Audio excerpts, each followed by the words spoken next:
think as a student, I think of freedom in a lot of ways as freedom of opportunity, the freedom and chance to be upwardly mobile, to have an impact, to go on to make something of yourself in a way that our country hasn't always made it possible to do so for a lot of groups.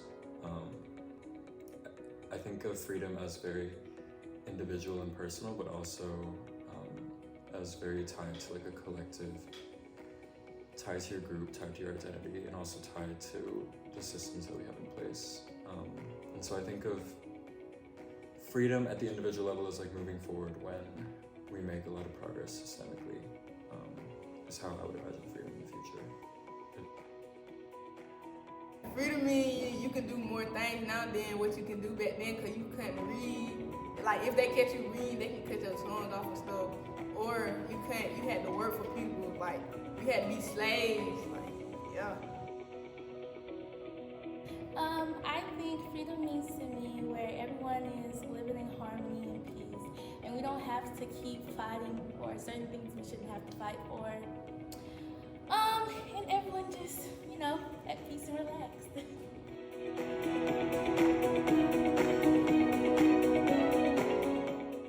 How do I imagine democracy? I think our country hasn't always been very democratic. I think in a lot of ways it still isn't very democratic.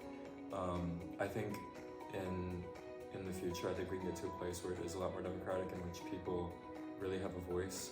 If we live in a representative democracy, in which we elect people, we get to influence our people, we get to actually have a say. I think right now, in a lot of ways through voter suppression, the fact that a lot of our neighborhoods are still segregated, the fact that very few people make decisions on behalf of the larger majority. We aren't democratic in a lot of ways, but I think in the future we can get to a place where we are. I think of my ideal democracy, I think of a world in which everyone has access to all the information they want, has all the information they need to make a well-informed opinion, and has the means to express that opinion and make the changes that they deem necessary based off of that.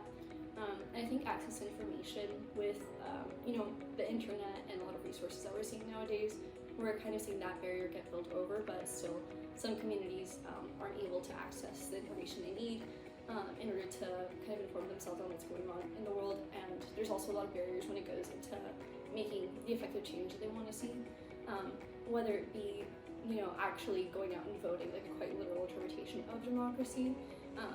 There's still a lot of barriers for people who were formerly incarcerated, etc., to access right to vote. And when it comes to making a change in the community, we know that there's a lot of disparities in terms of different communities having different resources to make the change that they want to see in the world around them. But I have a lot of hope, I think, in today's youth and their ability to make change in the world.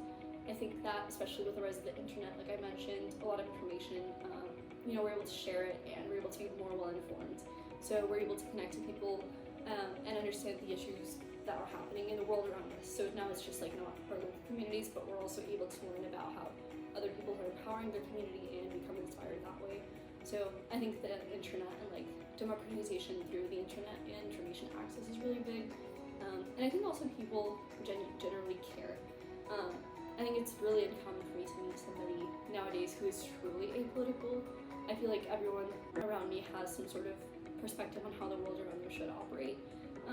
And since now we're seeing kind of a closing the gap of resources that people need to make a change in the world around them, I think that's really important. Also, the fact that universities and higher education also serve as a point to distribute resources to people who need them to make change in their communities. I think that higher ed also plays a really critical role in democratization of our world.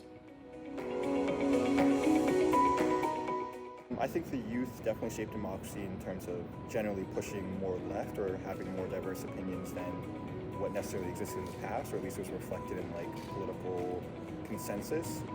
I think the youth are more fed up, or maybe equally fed up, but voicing their opinions more with like student debt crises and inequalities in society, and are trying to combat that.